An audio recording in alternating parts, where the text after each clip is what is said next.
Salut Bissoma, bonjour les rôlistes du jeu, je suis Sébastien, et aujourd'hui je vais vous faire, comme je vous l'avais promis, un retour d'expérience sur Mage Hunter que j'ai pu faire jouer la semaine dernière, mardi précisément, donc ça fait tout pile une semaine. C'était la première fois que je le faisais jouer, j'ai eu l'occasion de le lire quelques heures, j'ai pu préparer quelques marque-pages pour me sauver la vie, et j'ai écrit mon scénar, enfin écrit... j'ai gardé dans ma tête les grandes lignes de mon scénar, et puis j'ai joué au Schlorunspiel à Strasbourg, dans une partie publique de Rollenspiel, pardon, et ça, comme j'avais annoncé, j'ai eu 2 débutants complets, donc qui n'ont jamais fait de jeu de rôle à la table, et 2 joueuses expérimentées qui connaissaient un peu le jeu de rôle, et qui ont déjà pratiqué plusieurs types de jeux de rôle différents, et... Alors, dans l'ensemble, c'est un jeu qui est très facile à intégrer pour les joueurs. Quand vous créez votre perso de premier niveau, vous avez 30 points d'action, un point d'héroïsme, et puis c'est tout. Et avec ça, vous devez vous débrouiller pour faire votre aventure. Les points d'action vous servent de points de vie et aussi de monnaie pour faire tous les tests de compétences que vous avez besoin de faire durant la journée, durant votre partie. Vous allez récupérer des points d'action quand votre personnage se repose, ou bien quand le MJ peut donner des points pour récompenser des bonnes idées ou des bonnes actions. Donc en gros, quand quelque chose de cool a lieu, ou quelque chose une bonne idée est lancée par un joueur, vous pouvez lui donner des points pour continuer à faire avancer la machine. Avancer à l'histoire, et donc ça c'est très sympa. Moi j'aime beaucoup ça. Le gros problème qu'il y a, c'est que... Alors je soupçonne, comme c'était ma toute première partie, que je ne maîtrise pas encore le système, et qu'il y a des points importants que j'ai oubliés. Donc, utilisez plutôt ce retour d'expérience comme une première impression, plus qu'une vraie connaissance du système et du jeu. Je leur ai mis face à eux un mage 200 de quel type de nouveau? Je vais fouiller dans le bouquin, je vais vous le dire dans la seconde qui vienne. Création de perso. Hop. Si je me rappelle bien, j'avais fait un Ungtura. Donc ceux-là. Ce sont des mages de sang qui sont spécialisés dans la mutation, pour faire simple. Et je lui ai donné des mutations pour le rendre très dangereux, et je les ai pas utilisées. Je lui ai donné une paire d'yeux supplémentaires pour pouvoir tirer à distance, je lui ai pas donné d'arme à distance. Je lui ai donné un deuxième cerveau pour pouvoir lancer 2 sorts en même temps, j'ai jamais fait ça. Je lui ai permis de créer des créatures en dépensant des points et ce qui permet de créer des créatures de sang et qui vont attaquer de manière indépendante. Mais je l'ai pas fait. Bref, dans ma concentration en tant que maître de jeu, j'ai oublié la moitié des capacités de ce personnage et elles étaient écrites. Je les avais devant les yeux. Mais la fiche, j'avais le bouquin plus souvent ouvert qu'autre chose. D'ailleurs, c'était mon gros point noir de la soirée. J'ai passé mon temps le nez dans le bouquin. J'ai dû 2-3 fois faire des arrêts pour aller chercher une info dans le bouquin pour pouvoir la montrer aux joueurs. C'était jamais pour moi, c'était pour la montrer aux joueurs. Et le plus important, et c'est ce que je vais reprocher principalement au jeu. Alors, pour moi, c'est un bon jeu, c'est un jeu sympatoche. J'ai pas encore eu vraiment l'occasion de me plonger dans Bounty Hunter, qui est la version précédente du jeu, qui est science-fiction. Et le truc important dans les combats et dans le jeu, j'ai déjà raté la page, j'en suis sûr. Et c'était ça le problème. Il y a des choses on aimerait pouvoir les retrouver. J'ai du mal à les trouver. Je croyais que c'était page 19. Oui, voilà. Alors, c'est ce tableau-là. Alors, avec la luminosité complètement éclatée, vous n'allez pas voir grand-chose. Mais en gros, c'est un tableau de 2 colonnes et 4 lignes. D'accord? Et chaque colonne, première colonne, c'est les joueurs, la deuxième colonne, c'est les personnages non-joueurs, c'est les adversaires. La première ligne, les deux premières lignes, c'est la phase rapide du combat, et la deuxième phase, les deux dernières lignes, c'est la phase normale du combat. Et en fait, c'est là tout l'intérêt un peu tactique du jeu que j'ai trouvé très intéressante, puisque quand vous êtes en combat, vous annoncez, avant de démarrer le tour, vous annoncez si vous voulez être dans la phase rapide ou pas. Vous payez un point d'action pour avoir le droit de rentrer dans la phase rapide, puisque vous prenez l'initiative, en gros. Et ensuite, on va résoudre en même temps toutes les actions. On a d'abord les joueurs qui annoncent leurs actions, ensuite les NPC qui annoncent leurs actions, ce qui permet de résoudre, parce qu'il y a une défense active par tour par joueur. Voilà. Et par adversaire aussi. Et donc, on entre dans une guerre de paris, de points, pour savoir qui va toucher, enfin si l'attaque va toucher, ou si elle va être défendue. Vous pouvez au maximum miser 5 points par attaque, sachant que vous démarrez avec 30 points. C'est-à-dire que si vous mettez 5 points, vous venez de mettre 1/6 de votre vie en jeu, pour faire des dégâts. L'avantage, c'est que les points que vous investissez pour être sûr que vous touchez va aussi se répercuter sur les dégâts, en plus des dégâts bonus que vous avez en fonction de l'arme ou du sort que vous utilisez. Et donc, il n'y a aucun intérêt, aucune raison de ne jamais taper à 5. Sachant que, si jamais votre défenseur fait égalité, et qui peut aussi dépenser jusqu'à 5 points, eh ben, l'avantage est à la défense. Et si vous avez parié exactement le même nombre de points, l'impact est tellement fort que les deux personnages prennent un point de dégâts à cause de l'impact. Voilà. Et donc, vous allez constamment mettre 5 points en jeu. Enfin, c'est ce qui paraît... Le but, c'est d'aller vite, c'est de mettre à terre la menace le plus rapidement possible pour pouvoir s'en sortir le plus rapidement possible. Et donc, pour ça, il faut mettre un max de dégâts. Et pareil, alors les sorts, ça coûte beaucoup de points, mais ça permet de faire énormément de dégâts. Donc ça, c'est très sympa.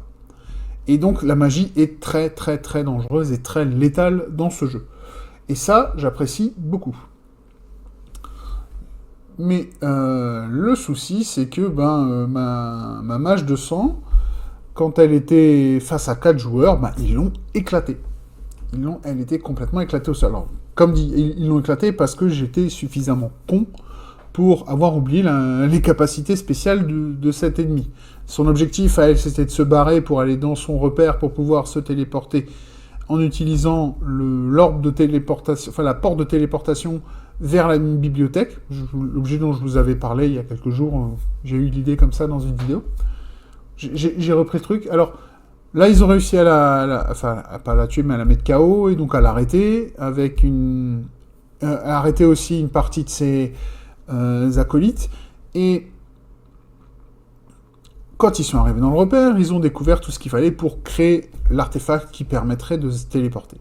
Parce qu'ils ont réussi à la mettre KO, j'ai considéré que le rituel de création n'a pas eu lieu, et que si par contre elle avait été entière et qu'elle avait réussi à fuir le combat, et ben là, à ce moment-là, elle se serait barrée, et j'aurais fini l'histoire en demi-teinte, en expliquant que voilà, vous avez trouvé le repère, mais elle s'est barrée, et certes, le repère a été démantelé et elle n'est plus dans la ville, mais elle a tué énormément de monde pour pouvoir réaliser ce rituel, parce qu'il fallait du sang pour servir d'énergie, entre autres. Et donc voilà, ça c'était mon histoire en gros, et comment ça s'est passé. Donc moi j'étais pas très content de moi parce que j'ai raté beaucoup de choses. Mes joueurs m'ont dit que ça leur a plu, que ça s'est bien passé, même si le jeu leur semblait, surtout la partie du combat, que je pensais qu'il allait être plus rapide, était un peu... Je pense que c'est plus lié à mon manque de maîtrise, manque de connaissance sur le système, plus qu'autre chose, donc je vais pas le mettre sur le dos du jeu pour le moment. Et dans l'ensemble, comme dit, le jeu va assez... Le jeu est quand même très très très... il laisse vraiment la part belle à l'imagination, à l'inventivité des joueurs, parce qu'il n'y a rien sur les fiches perso. Vous avez vos points, vous avez les compétences pour lesquelles vous avez le droit de dépenser des points, vous avez votre équipement, vous avez vos pouvoir. Et c'est tout. C'est vraiment les joueurs qui vont me dire ce qu'ils veulent faire et me donner, ou je vais leur dire le nombre de points qu'ils vont devoir dépenser pour le faire. Et puis voilà. Sachant que j'ai oublié de leur expliquer aussi la règle qui est que, même si moi je te demande un point pour faire quelque chose, tu peux dépenser plus, et d'ailleurs c'est aussi un truc intéressant, pour augmenter le niveau de réussite d'une action. Donc ça c'est intéressant. Enfin bon voilà. Le système en lui-même est très bien, il est simple, il est relativement, comme dit, intuitif à maîtriser même pour une première fois. Les NPC sont faciles à créer parce que c'est aussi facile à créer que des joueurs. Vous choisissez le nombre de points d'action, les compétences qu'il a, les pouvoirs qu'il a. Alors ça va être un peu compliqué quand vous connaissez pas le... Et pareil, le vrai point fort de jeu, c'est le système de magie qui est hyper ouvert. En fait, vous allez avoir un système de mots-clés, on va dire, pour faire simple. Je vais chercher mon petit marque-page.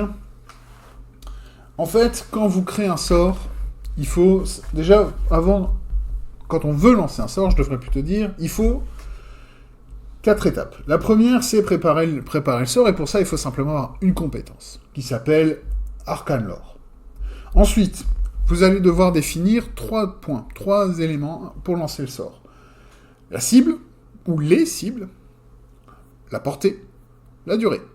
Une fois que vous avez ces 3 éléments, ça vous permet, après un très rapide calcul, de faire la somme des 3 et de savoir le nombre de points que ça va vous coûter pour lancer ce sort. Et c'est parti. Vous dépensez vos points, vous prenez le tour pour lancer le sort part. Si ça cible quelqu'un pendant un combat, il a une chance de pouvoir faire un contre-sort, à condition qu'il y ait beaucoup de points de sort qui sont dépensés en face aussi, mais il y a possibilité de se défendre contre un sort, ça j'ai trouvé ça sympa. Et pareil, c'est un truc génial pour forcer les magiciens à perdre des points d'action beaucoup, beaucoup plus vite, puisque vous leur lancez des sorts, et eux, ils vont devoir lancer des contre-sorts pour éviter que ça leur pète à la gueule. Et donc, au lieu de prendre les dégâts, ils vont perdre des points d'action pour éviter les effets. C'est intéressant aussi. Par exemple, si vous voulez... parce que bien sûr, il n'y a pas que des dégâts dans les effets de sort, il y a différents mots-clés. Alors forcément, il y a le mot-clé pour faire des dégâts, il y a le mot-clé pour s'améliorer, donc améliorer des stats ou des choses comme ça. Vous avez... Donc le mot-clé AP qui vous permet d'enlever ou d'ordonner des AP, en gros c'est de faire des dégâts ou de soigner des gens, ça c'est sympa. Vous pouvez surcharger quelqu'un et donc en fait les ralentir. Vous pouvez les manipuler émotionnellement, c'est intéressant aussi. Vous avez de la transmutation d'éléments, ce qui peut être intéressant, vous pouvez transformer un élément en un autre. Donc ça c'est intéressant. Vous avez un mot-clé qui est lié au voyage, donc qui vous permet de vous déplacer plus vite. Vous avez un mot-clé pour animer des objets, vous avez un mot-clé pour les illusions, et avec ça, vous pouvez faire tout. Il y a des petites tables, comme vous les voyez pas là, des petites tables en gros qui permettent de calculer généralement le coût d'un sort, et puis c'est parti, et d'un mot-clé, et puis c'est parti, quoi. Et ça, c'est vraiment très sympa, je pense. Je vais essayer de m'inspirer d'un truc à peu près dans le genre. Je vais faire une variation là-dessus pour mon système de magie à moi. Et c'est pour ça que j'avais acheté ce jeu de rôle. Je vais être tout à fait franc avec vous. C'est parce que justement, je savais que c'était un système de jeu à points et qu'il allait faire un système de magie. J'avais envie de voir ce que ça allait donner. Et donc, ça marche plutôt bien. Ça donne un truc très sympa. Et je pense que la prochaine fois que je fais une table de jeu de rôle de ce jeu, tout le monde est mage. Parce que c'est vraiment des points forts du jeu. Et à ce moment-là, il faudra que je crée une aide de jeu, que je pose au milieu de la table, pour permettre aux joueurs de savoir ce qu'ils peuvent faire, et après ce que ça coûte, parce qu'après tout, si eux, ils peuvent facilement calculer les coûts, c'est beaucoup plus simple. Et moi, ça me fait gagner du temps en tant qu'MJ, parce que là, en combat, j'étais constamment en train de devoir calculer les actions de tout le monde, en plus des NPC, et donc, c'était quand même très lent. Mais voilà, la fiche perso qui est donnée sur le site web de How to Be Great GM, c'est 3 pages. La première page, c'est la page la plus importante, c'est celle où il y a vos stats et tout ça. La deuxième page, c'est votre background. Et la troisième page, c'est un livre de sorts où vous pouvez écrire vos sorts préférés. Comme ça, vous les avez accessibles toujours, sans avoir à devoir tout recalculer. Et ça, c'est quand même pratique. Voilà. Donc moi j'aime bien. En soi, vous n'avez besoin que d'imprimer la première page, mais si vous imprimez les trois, vous préparez vraiment le terrain pour une campagne et c'est vraiment sympa. La création de perso aussi est géniale parce que c'est un générateur de background qui s'intéresse aussi beaucoup à ce que pense et ce que ressent le personnage et donc ce qui vous permet de beaucoup plus facilement vous intégrer, vous impliquer et définir la manière dont vous allez jouer ce personnage. Donc ça, c'est très sympa aussi. Voilà. Alors, il a expliqué aussi son système OGAS, donc qui est Occupation, Goal, blablabla, Attitude, Stake, et voilà. Et je savais pas qu'il l'avait fait évoluer. Et il l'a fait évoluer dans un système qu'il appelle SOGAS, avec 2 S à la fin. Je suis juste en train de farfouiller le bouquin pour vous pouvoir l'expliquer. SOGAS. Voilà. Alors le premier, c'est Sens. Sens, c'est quand vous approchez cette personne pour la première fois, ou de manière générale, il y a un de vos sens qui va être plus stimulé que les autres. Ça peut être le visuel, genre, c'est une personne très belle à voir, ou au contraire, immonde. C'est olfactif, ça peut être donc olfactif ou au goût, ça peut être une odeur forte qui est agréable ou pas. Enfin bon, voilà. Vous pouvez comme ça donner un marqueur, un indicateur qui permettra aussi aux joueurs de plus facilement associer le personnage avec quelque chose pour s'en rappeler. Donc ça, c'est une bonne idée. Donc ensuite, le O, c'est Occupation, donc c'est le métier, c'est ce que fait le personnage. Ou ce qu'il fait pour essayer de survivre, si c'est un monstre, par exemple. G, c'est Goal, donc c'est l'objectif. A, c'est l'attitude, comme je disais, c'est l'attitude par rapport aux joueurs, forcément. S, c'est Stake, c'est les enjeux, c'est le niveau d'enjeu qu'il a par rapport au groupe, qui va de inexistant à vie ou mort. Voilà. Et alors le dernier, c'est le bonhomme, hein. Bon, c'est Gus Lenders, voilà, il a rajouté la sexualité, et je pense que c'est pas nécessaire. Ça n'a d'importance que si ça doit être un personnage qui doit interagir proche et intimement avec... Enfin bon, que vous l'ayez vous sur le papier pour le NPC, c'est bon, mais attention, c'est bon d'avoir ça sur le papier, c'est bon de le savoir pour l'interprétation du personnage. Ne faites juste pas l'erreur de tomber dans que ça devienne l'unique trait de personnalité de votre personnage. Parce que c'est ça le gros problème avec... Quand on met des marqueurs identitaires comme ça, quand on n'est pas inspiré, ça devient le centre du personnage et ça le rend chiant. Ça le rend triste, ça le rend vide, ça le rend plat. Voilà. Et donc, pensez bien à garder tout le reste en tête et pas juste se concentrer sur un. Parce que sinon, votre personnage, votre NPC, il va pas être intéressant. Voilà. Je vais pas m'étendre plus longtemps.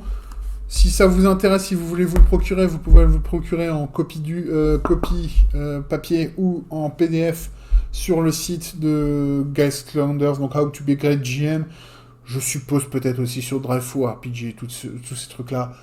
Je mettrai un lien vers le site marchand de How to Be Great GM et puis vous verrez là-bas, si vous voulez l'acheter, sachant qu'il coûte pas super cher. En PDF, il coûte pas cher. Le problème, vrai problème, c'est en anglais. Uniquement en anglais, toujours en anglais. Le gars est anglophone, il a écrit le bouquin en sa langue.